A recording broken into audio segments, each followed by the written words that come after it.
when I thought about making donuts, I knew I had to create something different. That's when the idea of baked donuts was born. I taught myself to bake through cookbooks, YouTube, food blogs, and all. I wanted a healthy natural substitute that would still give it a great taste, so I proceeded to use my family and friends as my first customers. A year later, we're open fully for business. In the beginning, it was really challenging. I never thought it would be that hard, but I was focused and took each day one after the other. Those challenging days are not totally over, especially introducing baked donuts to people. Through all this, I find joy in the excellent reviews by loyal customers. Creamy Cravings is not there yet, but someday I know we'll become a household name. My inspiration comes from God. When I look at each perfectly glazed donut, I'm reminded of the master baker and how much of his creative ability he has deposited in me. I am nothing without him. God inspires me. What inspires you? You know, it is encouraging to see young men and women too giving their full service to God in what they do. They do not fail to see that God is the center of all that they do. One of the reasons this is even possible is because they have opened their hearts to mentor.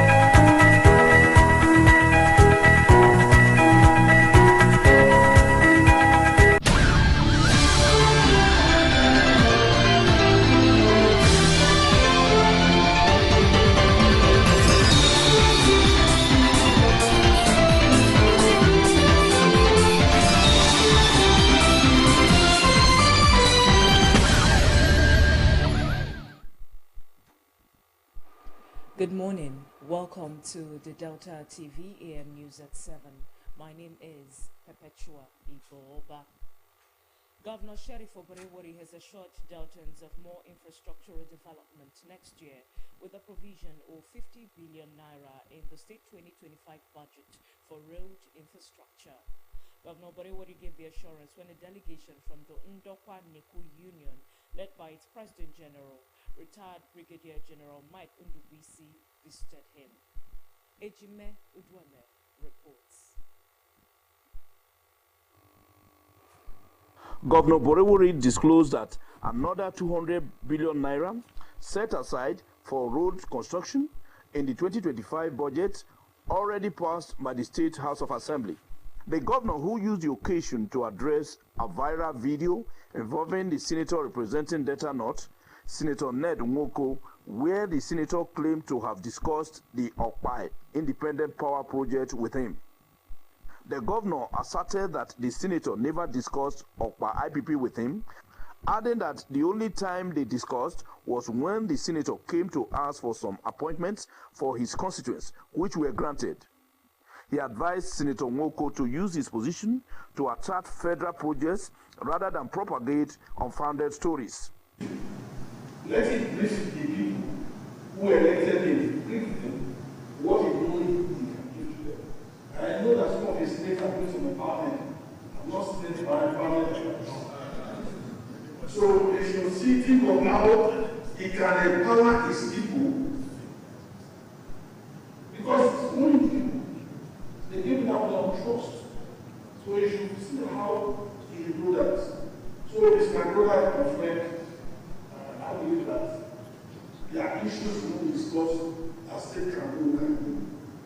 Governor Oborevwori described Ndokwa Nation as very important to him and pledged support to the Ndokwa Nation within available resources.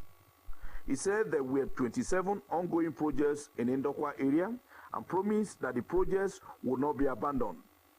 You talk about the issue of Wale Industrial Park and also the free zone. That is something that we are very passionate about. And you will know that your own son, my deputy governor, is the chairman of the economic cabinet team. So if anything failed, you will only responsible. On Complaints of non-compliance with agreement reached with an oil company operating in the area, Sterling Oil. The governor advised the people to adopt dialogue to resolve issues and promised that the company will be made to discuss the memorandum of understanding it entered into with its host communities.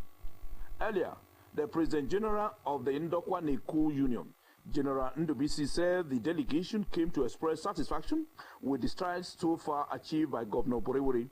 Ndokwa Nation is happy and trust and confidence reposed in our children to man various sensitive offices, retain your government and your party as well. Therefore, our people have asked us to thank you immensely for your love for the Ndokwa Nation. We assure you of our continued support as we navigate the ship of justice.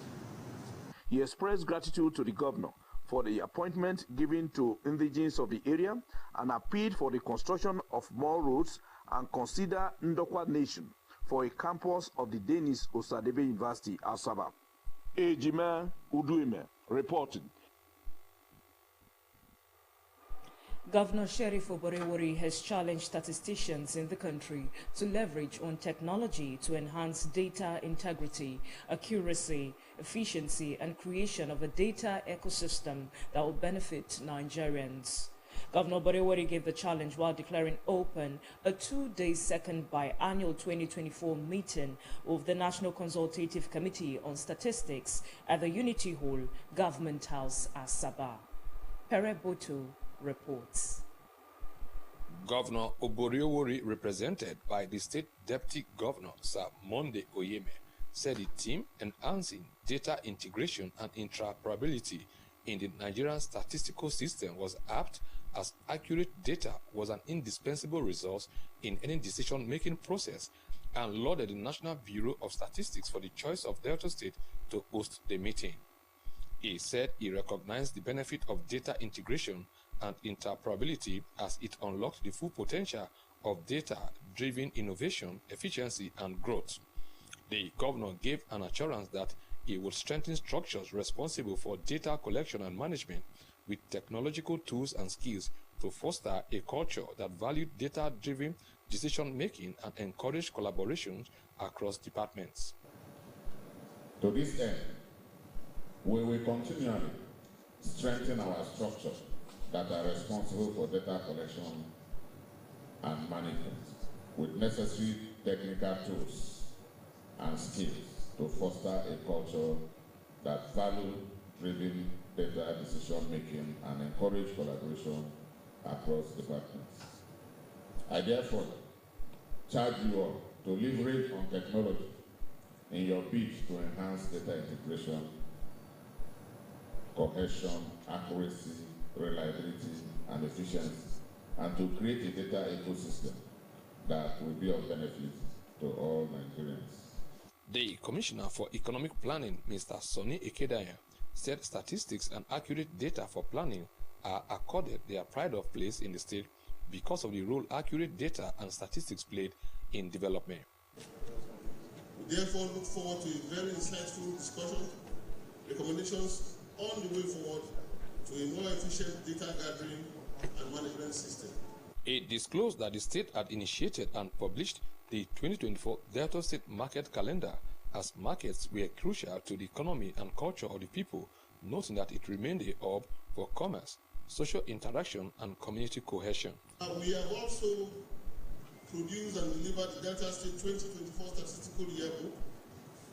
This publication offers a comprehensive overview of the state's statistical landscape, serving as a vital reference for policymakers, the academia, students, entrepreneurs, and other stakeholders. Finally, not the least, we have computed the 2021 and 2022 Delta State Gross Domestic Product, GDP, with the latest figure being 4.67 trillion naira. The Statistician General of the Federation and Chief Executive Officer, National Bureau of Statistics, Prince Adeyemi Adeniran, said the meeting provided platform for stakeholders in the statistics sector to discuss statistics as it affected Nigeria, the methodology used in generating data and various surveys.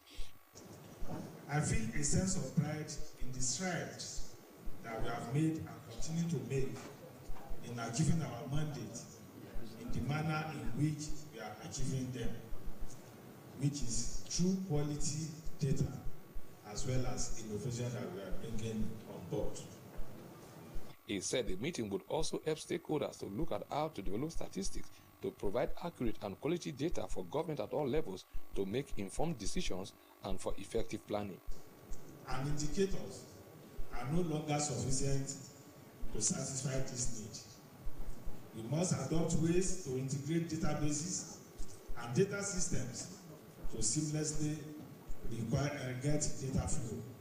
And we must equally enhance our ability to merge multiple data sets to generate deep insights that inform policies that address our developmental challenges and exploit growth opportunities around us. Prince Adeniran noted that the stakeholders have adopted digital approaches to data collection for accuracy and standard, stressing that the theme of the meeting aptly captured the need for enhanced data integration in the country. I am Pere Botu reporting. The State Registration of Private Veterinary Clinics Amendment Bill has been passed by the State's House of Assembly. This followed the suspension of relevant House rules to pave way for the third reading and passage. Favor Okafor reports. The Majority Leader, Honorable Emeka Nwobi, moved the motion for the third reading and passage of the bill. That the Bureau for Delta State's Registration of Private Veterinary Clinics, House Bill 13, be now read the third time and passed. I beg to move. The Speaker, the Right Honorable Imamoti Migwo, said the bill will curb the challenges encountered in the implementation of the Regulation of Private Veterinary Clinics Law of 2006. He said the bill will also enable the state government, through the Veterinary Establishments Registration and Regulation Committee (VAC), regulate, control, and examine the manufacturing, preparation, storage, preservation, packaging, and dispensing or marketing to which the bill applies. The amendment is aimed at strengthening the enabling law by plugging the loopholes faced by the Veterinary Establishments Registration and Regulation Committee (VAC). Therefore, by virtue of the passage of the bill, the state government, through the Veterinary Establishments Registration and Regulation Committee (VAC), will be able to regulate, control, and examine the manufacturing, preparation, storage, preservation, packaging, dispensing, or marketing of articles to which the bill applies. Meanwhile, an investigative committee to be headed by the Deputy Speaker, the Right Honorable Arthur Akpowowo, has been set up by the Speaker to look into the alleged gross misconduct that led to the suspension of the member representing Okwani constituency, Honorable Chukwudi Dafe, and the member representing Bomondi constituency, Honorable Oboro Preyo. The committee also has Honorable Bridget Anyafulu, member representing Oshimle South, and the member representing Warri South 2, Honorable Benson Obiri, as members. In another development, Honorable Moore has congratulated the newly elected executives of the Parliamentary Staff Association of Nigeria, PASA, Delta State branch, led by its chairman, Comrade Timi Apa, who visited him. Expressing satisfaction with the synergy between the association and the leadership of the state legislature, Honorable War enjoined PASAN to always adopt dialogue in resolving issues. He said the state government was working towards the implementation of a salary structure for PASAN members. I want to commend your efforts and also to encourage you to continue to work with the Delta State, the leadership of Delta State House of Assembly, to say that all your needs, as you have requested, are met. The chairman of PASAN, Mr. Timi Apa, pledged support to the leadership of the House, while also informing the Speaker of their challenges. Favor Okafor reporting.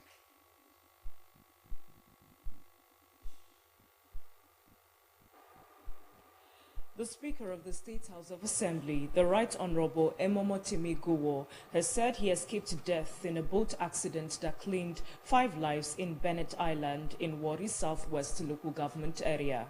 In a statement yesterday by his Chief Press Secretary, Mr. Nkim Nweke, the Speaker said he had not recovered from the shock of the accident. Honorable Gowo said he was returning to Asaba en route Warri after engaging his constituents on the fateful Friday afternoon. He expressed condolences to families of the victims and wished the injured speedy recovery. President Bola Tinubu has promised that his administration will support initiatives to promote security within the Gulf of Guinea. President Tinubu stated this at the opening of the 8th Symposium of Heads of Navies and Coast Guards in the Gulf of Guinea on the maritime environment in Abuja. According to him, the Gulf of Guinea has become the main transit hub and facilitator for Africa's economic growth. President Tinubu, represented by the National Security Advisor, Nuhu Ribadu, said that the region has vast oil and natural gas reserves supplying about 10% of global energy demand, with significant quantities consumed in Europe, North America, and Asia. The president said regional and global collaboration was critical in unlocking the immense potential of the blue economy in the COG region. The symposium, with the theme Maritime Security and Sustainable Development in the Gulf of Guinea, was hosted by the Nigerian Navy in partnership with the European Union and the French Navy. Lamenting the criminal activities confronting the region, Tinubu called for partnership among countries to ensure a secure and prosperous maritime future. The Chief of Naval Staff, Vice Admiral Emmanuel Ogala, reiterated the commitment of the Nigerian Navy towards ensuring a peaceful, secure, and prosperous Gulf of Guinea. He said that the Gulf of Guinea region had been discovered to hold enormous resources, particularly in the area of oil and gas. Ogala added that the sustainable development and exploitation of these resources, as well as the management, were critical to Africa's growth and global economy. In his remarks, the Chief of the French Navy, Admiral Nicolas Vajor, said the sea was not only a space for cooperation, but also for competition and conflict, adding that cooperation between naval forces was key to addressing maritime challenges. Admiral Vajor said the various joint operations and exercises, such as Grand African Nemo and Crocodile Lift, had shown that effectiveness of mutual support and shared information. He reaffirmed France's commitment to supporting regional efforts and expressed hope that the symposium would lead to concrete initiatives and progress towards securing the region through collaboration and trust.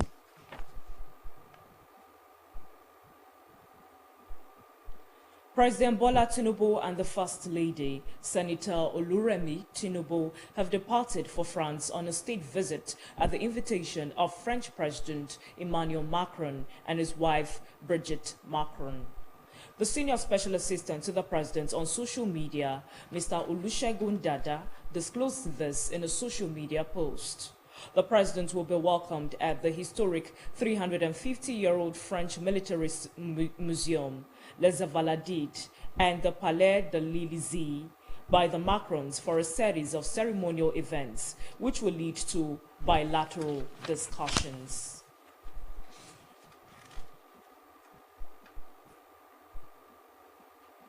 Yesterday's plenary at the Senate snowballed into anger and a shouting match as the controversial tax reform bill surfaced for debate despite not being captured on the order paper.